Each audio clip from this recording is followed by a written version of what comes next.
Mulheres em Foco de hoje está falando sobre mioma, um problema que atinge muitas mulheres e que para algumas delas termina de uma maneira muito sofrida, que é a retirada do útero.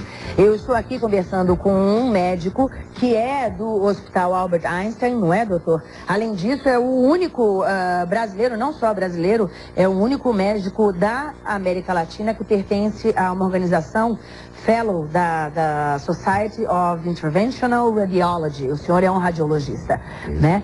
E é um tratamento muito interessante porque ele evita a retirada do útero, que ainda é praticada muito. Em que casos, doutor? Quando é que uma intervenção, qualquer que seja ela, é necessária? Qual é o ponto que o médico fala, olha, vamos ter que fazer alguma coisa mais drástica? Bom, veja bem, nós falamos no bloco anterior que a indicação para o tratamento é a presença do sintoma. Então, primeiro a gente avalia o paciente realmente tem sintomatologia, a gente percebe que esse paciente está com comprometimento da qualidade de vida, então ela requer formalmente de tratamento. Então começamos a discutir as opções terapêuticas. Existem várias opções terapêuticas para tratar o mioma, para resolver esses problemas que o paciente apresenta. Poderá ser a cirurgia convencional, que é a retirada cirúrgica do útero. Essa seguramente é a alternativa universalmente mais difundida no mundo todo. Remédio não existe para diminuir o mioma? Existe para controlar temporariamente a sintomatologia.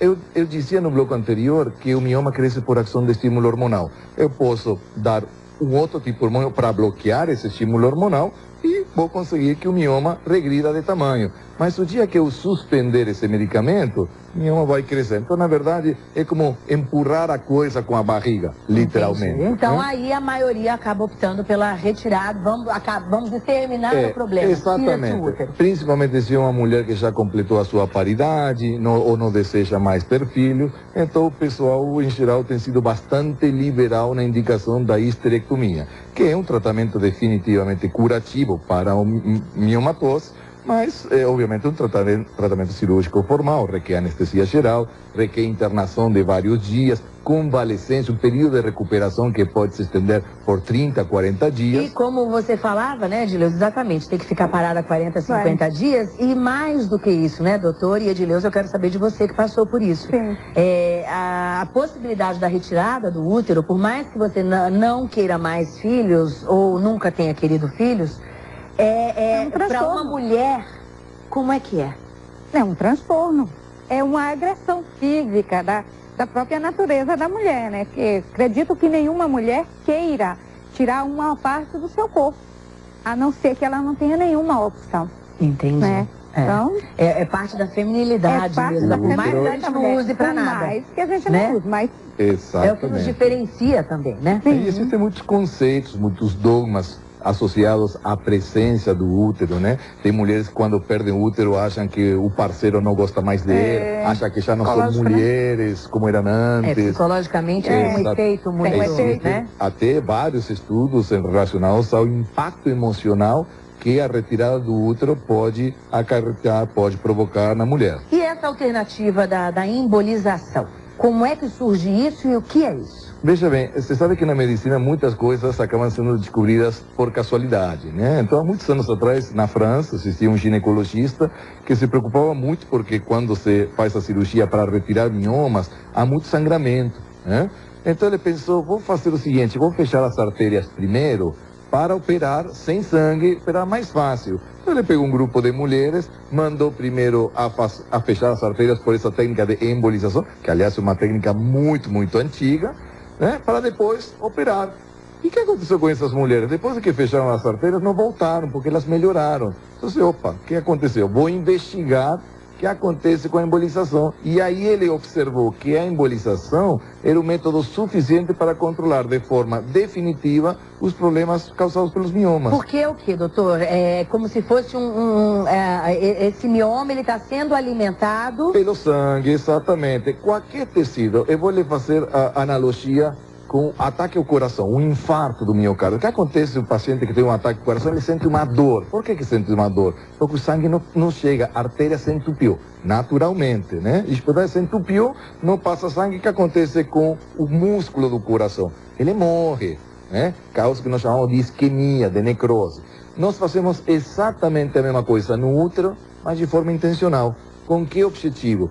Com o objetivo de matar exclusivamente o mioma. Então, nesse conceito, para nós não importa nem o tamanho, nem a quantidade de miomas e nem a localização, se estão para dentro, estão para fora. O que nós queremos é, num único procedimento, matar todos, né? Sejam grandes, pequenos, muitos ou poucos, nós matamos todos. E esse fechamento da artéria não afeta nenhum... Não afeta absolutamente nada, obviamente, desde que seja bem executado. Claro. Só que um procedimento feito absolutamente com anestesia local, sem nenhum corte, apenas através de uma punção, uma pequeno orifício de menos de 2 milímetros feito na virilha. Menos do que uma... Da ponta da caneta. É uma ponta não é a caneta, da caneta. a pontinha da caneta. Isso. Então não deixa sequela, não deixa cicatriz. Isso faz com que o procedimento seja isento de muito menos complicações que a cirurgia, principalmente em termos de infecção. Isso faz com que o paciente se recupere muito rápido, apenas fica um único dia no hospital e no dia seguinte ele vai embora para casa. E com 3, 4, 5 dias ele pode retomar suas atividades absolutamente de forma normal. E o que está faltando para isso virar praxe, então, ao invés da retirada do útero, da cirurgia, da mulher ter que ficar 50 dias afastada, parada na cama? Bom, eu acho que faltam algumas coisas. A primeira talvez seja informação. Então aqui a contribuição de vocês é fundamental nesse sentido, de poder levar essa informação não só aos profissionais da saúde, mas também ao público, porque de última são eles os beneficiários de todo o nosso trabalho. Mas isso está à disposição? Por exemplo, a minha telespectadora está aqui ouvindo, está passando por esse problema, conhece alguém que está, fala, ai que ótimo, embolização, é esse a saída, é essa a saída. Se ela for procurar no SUS, ela vai vou achar? lhe dizer. Então, primeiro, a embolização como método terapêutico para os miomas forma parte do rol de procedimentos aprovados pela Agência Nacional de Saúde. Portanto, hoje, todos os convênios são obrigados a cobrir a embolização uterina, independentemente de classe, raça, tipo de convênio. Certo. São obrigados por lei. E os médicos estão preparados para isso? São os ginecologistas que Na fariam verdade, isso? quem faz o procedimento de embolização é um especialista, né, que é o tipo de atividade que nós desenvolvemos, que é a radiologia intervencionista. Um radiologista. É um radiologista intervencionista. Na verdade, é um cirurgião minimamente invasivo, que faz embolização não só no útero, mas no fígado, no cérebro, no pulmão. As aplicações da embolização são inúmeras, né? Mas especificamente para tratar miomas, elas têm resultados extraordinários, né? A outra situação é ao nível do SUS, né? Infelizmente, esse é um procedimento que ele não está sendo oferecido ao nível do SUS. Então, as pacientes que dependem exclusivamente do sistema público de saúde, infelizmente, elas não têm esse acesso à tecnologia. É por causa disso que a gente... Por que não está no SUS? Porque imagina o seguinte, é muito mais barato. Quer dizer, você dispensa ali toda uma equipe de uma cirurgia, uma UTI, tudo. Em termos de custo, na verdade, a gente tem vários estudos feitos fora do Brasil, onde se observa que o procedimento é mais barato, principalmente por aquilo que tu comentou, que é a diminuição da necessidade de recursos intra-hospitalares, né? Por exemplo, nos Estados Unidos, no Canadá ou na Europa, o paciente ficar internado um único dia é muito mais barato que ficar 4, 5 dias. O problema é que aqui no Brasil, os insumos que a gente utiliza para fazer a embolização são de origem estrangeira, são importados, né? Então, nesse processo de importação de material, eles acabam chegando com um custo elevado.